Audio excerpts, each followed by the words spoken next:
Udah. Udah. Udah.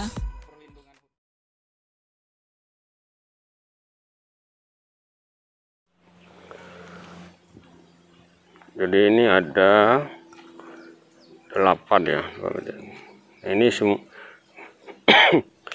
untuk yang di sini menggunakan katak dan bunga. Ya. Di sini bunganya sekitar 6.000, kataknya 1.500, 1.000 di sini. Nah di sana ada 2 umbi semua. Di situ 200-an, 100 di sana. Yang ini 200-an, 250 kalau nggak salah. Ayo coba kita cek ya, seberapa besar umbi yang saya tanam, hasil tanam katak tahun kemarin dan bunga. Nah, di sini umbi yang dari bunga dan umbi yang dari katak kita tanam di sini untuk satu baris ini. Ini 250 biji nih, rapat-rapat saya tanam. Sesuai dengan besar umbinya. Misalnya umbinya 1/2 kilo berarti 20 cm jaraknya. Kalau bunga dia, kalau katak dia saya kasih 15 cm. Coba kita lihat berapa umbi besarnya saya tanam. Nah, ini umbi sekitar 100 gram. Nah ini kita tanam di sini.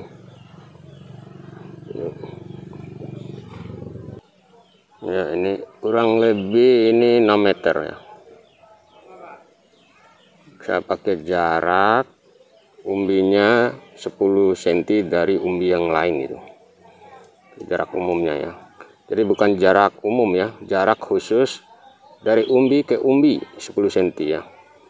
Ya, hitung sendiri ya jumlahnya. Kurang lebih 5 meter ke sana. Ya. Sekarang coba kita cek yang di sebelah timur depan rumah ya.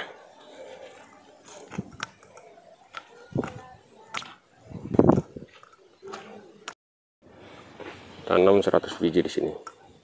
Ya. Umbi semuanya di sini.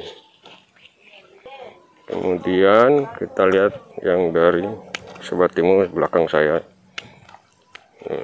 Ini di sini kurang lebih 300 biji umbi. Satu baris itu 5 biji. Jarak barisnya 10 cm semua.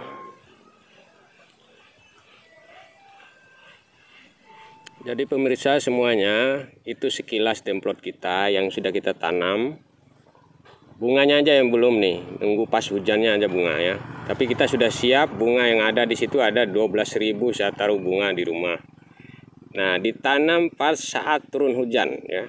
Itu metodenya. Kalau kemarin di tahun 2020 kita melakukan persemaian dulu dengan polybag untuk bunga ya.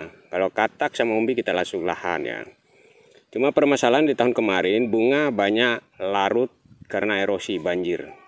Di sini hutan itu sudah gundul, jadi air itu mengalir ke perkampungan untuk di atas gunung misalnya, baru turun ke bawah ngelewatin rumah saya ya. Jadi ada problem baru di sini. Nah ini sudah bisa kita tangani masalah airnya, sudah kita gali paritnya di luar supaya lewat langsung turun dari gunung ke sungai ya. Jadi permasalahan itu sudah selesai. Nah bunga akan kita tanam pada awal turunnya hujan ya untuk bunga. Kalau katak dan umbi ini sudah masuk semuanya 1.500 ya. Nah jadi kenapa kita harus melakukan demplot? Ya tujuannya untuk pembelajaran dan mengetahui sehingga kita mendapatkan bagaimana karakter porang sebenarnya gitu, dan juga bagaimana pola tumbuhnya, bagaimana perkembangannya gitu, sehingga kita dapatkan konsep pertanian porang yang bisa dikatakan benar gitu ya, tidak asal-asalan gitu. Nah, itulah penyebabnya kenapa kita harus demplot ya. Dan kita sudah melakukan demplot di 3 tempat sejak 2019 di Pancasila, yang berlanjut sampai 2020 terakhir kemarin. Dan di tahun 2021 ini itu langsung tanam, hasil demplotnya akan dijual di 2022. Nah, untuk di Dorokore dilakukan demplot di tahun 2020 ya. Kemudian dilanjut untuk yang keduanya Dorokore ini 2021. Nah, dan konsep-konsep itu selalu kita inovasi, jadi selalu kita kembangkan. Kita selalu membuat percobaan-percobaan gitu. Bagaimana kalau kita rubah polanya? Bagaimana kalau kita tanam katak dan umbi yang kita akan belah ketika muncul dua tunas ya, itu slice system ya. Dan ini sudah kita lakukan 2 kali ya, di musim yang lalu dan musim ini. Dan ini kita ulang lagi rencana percobaannya untuk pembuatan slice system yang kedua, baik itu umbi maupun katak ya. Nah, kalau nanti kita di tahun ini bisa melakukan slice system terhadap bunga, itu sudah profit yang cukup besar ya. Begitulah kira-kira pemirsa semua, sehingga kita didapatkan konsepnya dan bisa menceritakan kepada para petani dan membina petani yang pada saat ini kita punya kelompok tani yang sah, berorganisasi, berkumpul dengan kita 45 kelompok tersebar di 8 kecamatan dan belum tersentuh oleh program-program baik pemerintah maupun swasta. Mudah-mudahan di tahun 2021 ini para swasta investasi dan dana-dana dari pemerintah bisa mengalir ke petani sehingga Dompu dapat melahirkan petani-petani porang sampai dengan 1.000 sampai 20.000 petani untuk tahun 2025-nya ya. Jadi menurut saya pandangan sementara ya yang bisa kita jadikan runutan untuk melakukan kegiatannya.